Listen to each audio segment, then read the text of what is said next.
Durman depsen zorlar egilmegenni, kancha zorni yegen dünya dostum.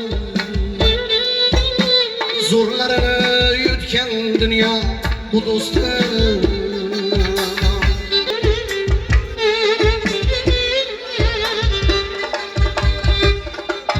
Nuh'nu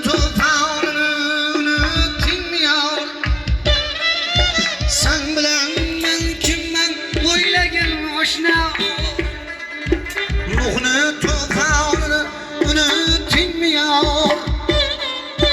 Sen bilen ben kimmen oylagin hoşna. Allah peygamberi Yusuf'nu hatta bazarında satken dünya dostum. Allah peygamberi Yusuf'nu hatta satken dünya